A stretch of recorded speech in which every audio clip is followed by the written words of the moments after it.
Elle a rendu possible la construction de la Tour Eiffel, mais vous ne connaissez peut-être pas son nom. Elle a résolu des théorèmes alors qu'elle a appris les mathématiques seule, et s'est même fait passer pour un homme pour rapprocher les scientifiques. Voici comment Sophie Germain est devenue une génie des mathématiques.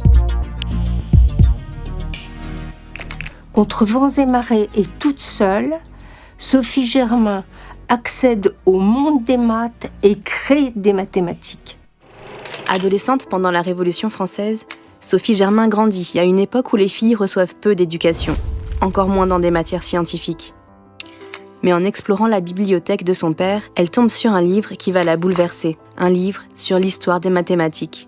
Elle va découvrir l'histoire d'Archimède, qui lors de l'invasion de Syracuse par les Romains 3 siècles avant Jésus-Christ, tellement plongé dans ses réflexions mathématiques qu'il va se laisser mourir, assassiné par un soldat romain. Et là, elle se dit une science qui est telle qu'on puisse en mourir, ça vaut le coup de l'étudier. Jour et nuit, elle étudie la géométrie et apprend le latin pour lire tous les ouvrages de mathématiques.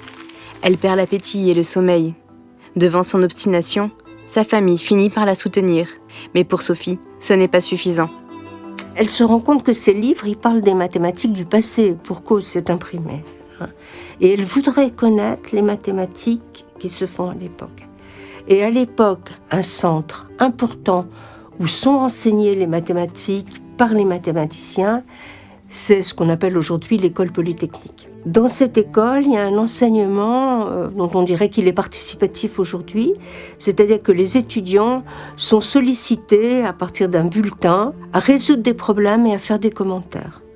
Elle veut participer à ça, parce que là, il s'agit de sciences vivantes. Elle usurpe l'identité d'un étudiant qui n'assiste pas aux cours et devient Antoine-Auguste Leblanc. Elle peut ainsi correspondre avec les plus grands mathématiciens de son temps, comme Gauss.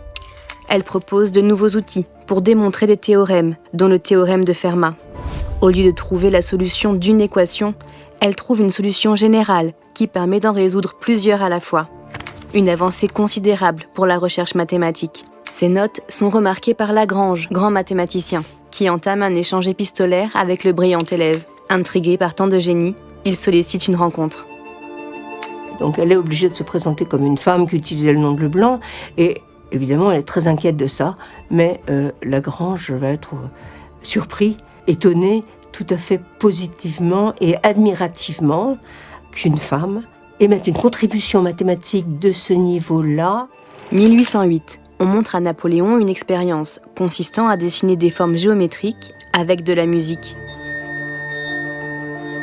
Quand il demande des explications, personne ne peut lui répondre. Napoléon organise alors un concours et offre un prix à celui qui trouve une explication à ce phénomène. Une des raisons pour lesquelles elle se présente, c'est qu'elle souffre beaucoup de son isolement. Elle aurait besoin d'appartenir au petit monde des mathématiques pour avoir des discussions. Elle remporte le concours en élaborant une théorie sur l'élasticité des corps. Elle devient la première femme à remporter un prix scientifique décerné par la prestigieuse Académie des sciences. Comme c'est une femme, l'Académie ne publie pas ses travaux, contribuant ainsi à son effacement de l'histoire des mathématiques. Ses travaux sur l'élasticité de la matière ont pourtant été déterminants dans la construction de la Tour Eiffel. 72 savants qui ont permis cet exploit sont cités sur les piliers de la Dame de Fer, mais aucune mention de Sophie Germain. À sa mort, en 1831, on lui refuse même le titre de mathématicienne sur sa tombe. Mais elle reste, pour les scientifiques, un génie des mathématiques. Quand une femme qui, à cause de nos mœurs et de nos préjugés, rencontre infiniment plus de difficultés que les hommes pour se familiariser avec ses recherches de pointe, réussit néanmoins à surmonter les obstacles et à pénétrer leurs zones obscures, alors, sans aucun doute, elle doit posséder le courage le plus noble, un talent tout à fait extraordinaire et un génie supérieur.